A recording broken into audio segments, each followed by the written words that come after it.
That is your position, is it? That money needs to be paid. What sort of sums are you thinking of? This is not a simple discussion as to what sort of sums.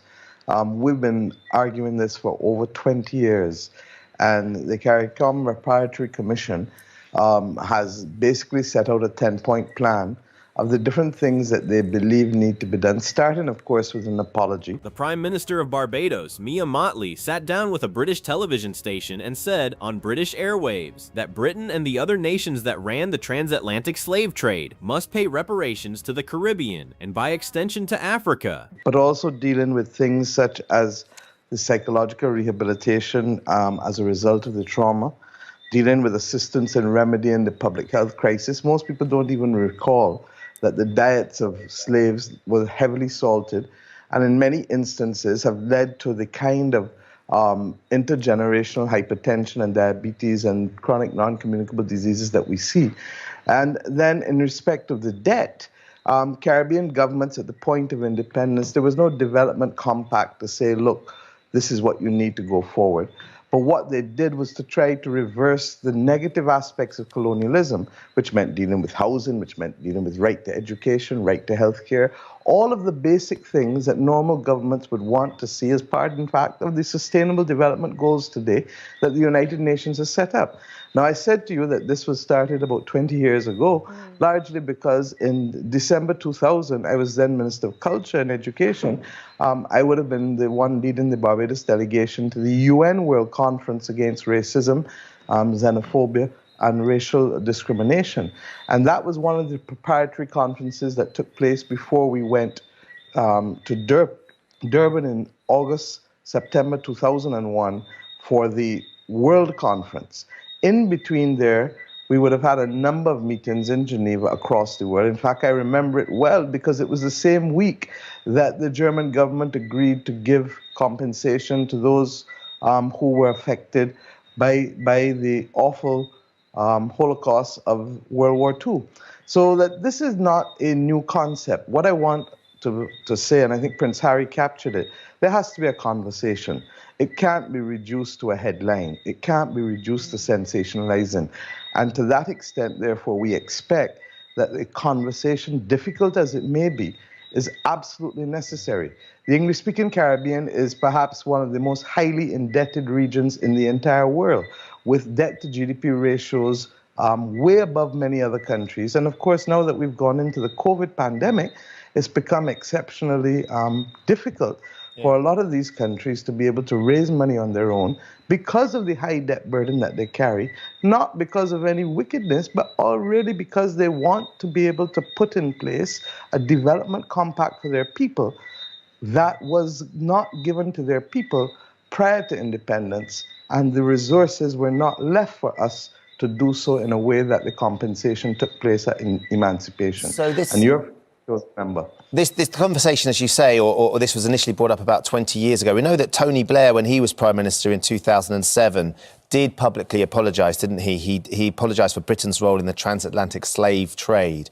And that, you know, that's 13 years ago now. Do you feel like, even though we're having this conversation today, that actually the conversation and the tone and what's being talked about has shifted at all in that time? Or do you still feel like 20 years ago when this was started, you haven't got anywhere? Because you're talking about an apology, and clearly Tony Blair has made an apology. And I believe others across the world have apologized, but that's the first step. Yeah. I think we need to be able to understand that the underdevelopment of Africa, the underdevelopment of the Caribbean, the underdevelopment of Latin America, in many instances is a child of the colonial experiment. And the colonial experiment extracted wealth. And in some of these countries, the extractive attitudes still remain such that we've not been able to build the kind of domestic enterprises and the domestic foundation that's necessary to sustain our people. And the biggest problem, more often than not, is mental too. We've removed the legal vestiges to discrimination in many instances, but it is the mental emancipation.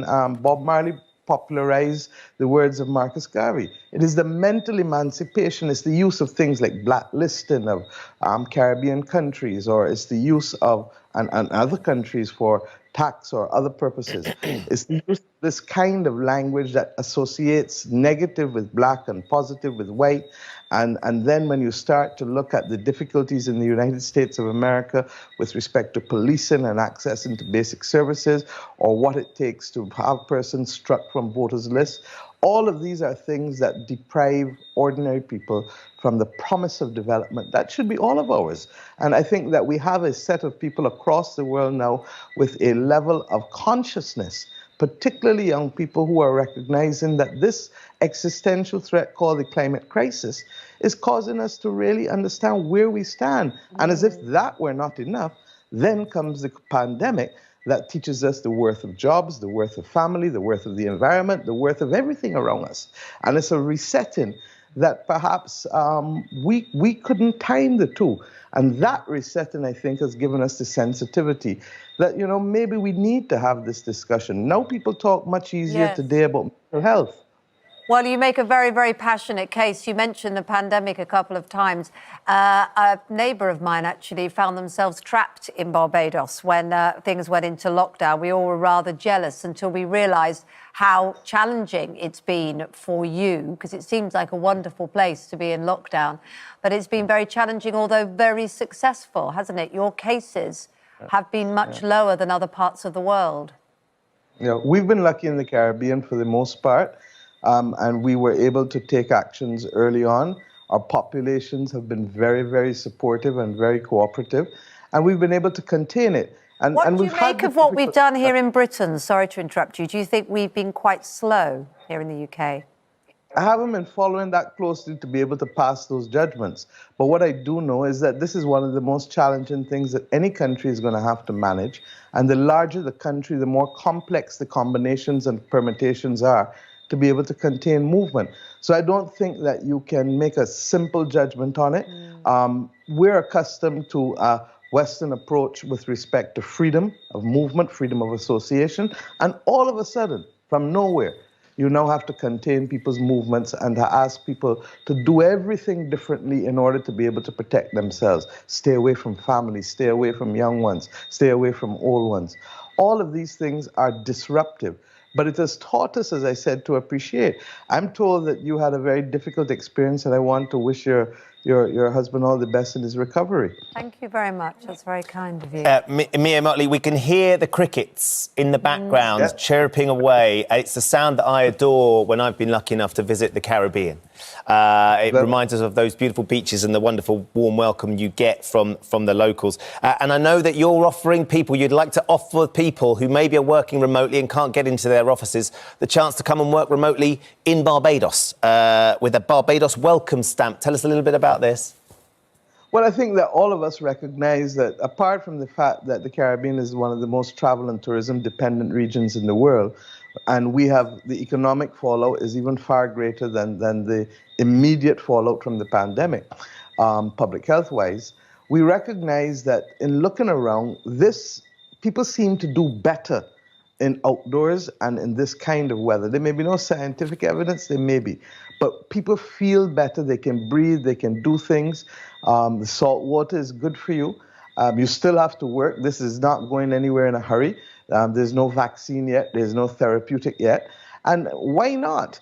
There are a lot of people who are already riding it out here, and we recognize that there is a market for it. It requires one or two small changes. We're going to amend the Income Tax Act to be able to deem persons non-resident for taxation purposes. Normally you are within 6 months, but we're going to do it for 12 months for this purpose. And I think we as a world have to work together. I mean, I talk a lot about moral leadership and walking the walk, and these are not things that we just say, we really believe them. And I believe that if we can help people ride it out while they help us ride out, then that's a win-win situation. And I can think of a lot of places that persons would like to be in the Caribbean, and why not Barbados? There is so much trouble in the world. Excellencies, there is so much trouble in the world. Heads of government, there is so much trouble in the world.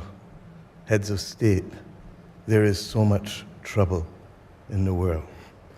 I've chosen the language of Bob Marley this morning, not because I'm an apostle of Bob, as you probably have realize by now, but also because he reminds us of the day-to-day reality of our people and of our citizens. And we have come to Los Angeles hopeful that we're not just going to engage in speeches, or we're not just going to engage in platitudes, but we go home to make a difference to people at perhaps the most difficult time this world has seen in 100 years. We have 3 global crises, and any one is sufficient to bring us down. The climate crisis hurts from you here in California in fires, to us in the Caribbean through the heart attack of hurricanes, and the chronic NCDs of water crises and droughts, or floods, depending on where you go. We fight the pandemic. And even as we talk about the pandemic, we need to start to qualify it, because we fight the COVID pandemic without realizing that the slow onset pandemic of antimicrobial resistance is already upon us, being fueled further by how we farm, how we treat each other with the abuse of antibiotics, and how we literally allow those things to flow into our environment and contaminate our water system. And as if that was not enough, we now fight the prices of food and fuel and fertilizer, knowing full well that the only destination thereafter is going to be a debt crisis and an economic crisis if we do not intervene to break the slide. My friends, how much more evidence do we need? You see men sailing on their ego trip, blast off on their spaceship, million miles from reality. No care for you, no care for me. If I could have sung it, you would have joined me.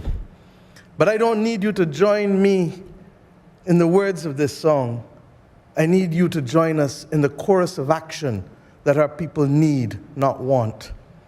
Our people need immediate intervention. 6-week crops and 12-week crops is what is going to feed our people. We need to be able to shield them from the price of fertilizer that is making their efforts almost impossible. We need equally to recognize, as you heard Prime Minister Brown and Prime Minister Davis say already this morning, that the debt crisis is already among many developing countries. We simply do not have the fiscal space to respond to crises not spawned by ourselves, but spawned by others. And we are facing a double jeopardy. Our countries were those from whom wealth was extracted in order to build the developed world. Our countries were left at independence with no compact, no money to finance basic rights of housing and healthcare and education. And when we fought to do it, now we find ourselves having those efforts crowded out, literally, by our inability to be able to face and find the money because we are using it to recover from climate crises, not of our own making. Where does the double jeopardy come? That it is the very industrial revolution that the blood, sweat, and tears of our ancestors financed that is now causing us not to be able to respond to the needs of our people in the most basic of ways that humanity requires.